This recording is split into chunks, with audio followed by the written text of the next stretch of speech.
Should a movie about a drug cartel be funny?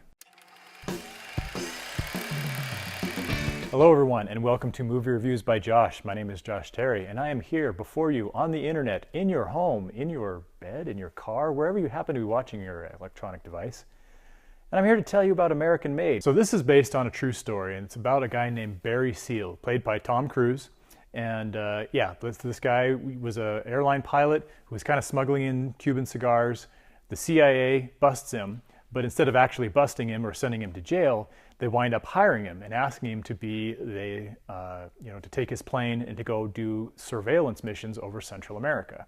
And this leads to another thing and to another thing. And because the CIA can't quite pay him as much as he wants, he winds up picking up a couple of side jobs, which include getting intelligence for Manuel Noriega, and eventually he winds up working for Pablo Escobar and the Colombian drug cartels. And this whole thing just kind of spins off in just crazy directions. And so the movie American Made is this really entertaining, crazy story, which half the time has you laughing and the other half the time has you wondering, should I be laughing at this? Because this is basically, the story of the courier and of all this cocaine into the United States in the 1980s.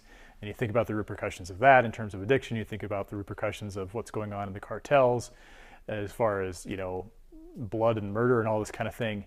And it's just this kind of nutty, crazy thing. And as I was watching it, the thing that struck me more than anything else was it actually reminded me a lot of Catch-22, the Joseph Heller book about the Bombardier Squadron in World War II. This really kind of a satire of the US military and government and just kind of war in general, because this kind of has that satirical, is this too crazy to be true type of feel, bouncing all over the place. Not quite as crazy as Catch-22, but getting pretty darn close. So Doug Liman was the director here. He's worked with Tom Cruise before. This one's very entertaining. I wound up giving it 3.5 stars out of 4. Again, like I say, it's actually, it's almost kind of a guilty kind of pleasure, because it's this kind of wild story, but you do feel like you're only kind of seeing part of it. In fact, this is a rated R movie, but the R rating is almost entirely for language. There is some sexual content, although it's not terribly graphic, but the violence, which you would expect to be real prevalent in this movie, is actually pretty tempered. There's only a couple of moments that get kind of violent, and it almost makes them more effective, because not that they are very graphic in and of themselves. In fact, there's not really any graphic violence in the movie either, but because the violence is just kind of here and there and very unexpected, it almost kind of drives home that, oh, by the way, just in case you forgot that this was a story about a drug cartel in the 1980s, let's remind you. Tom Cruise does a great job at the center of this movie. He's basically playing this guy who is in over his head and just trying to improvise his way through things and trying to stay alive. For the sake of saying it, I mean, this is just kind of too funny if you're paying close attention, but he's also married to a character,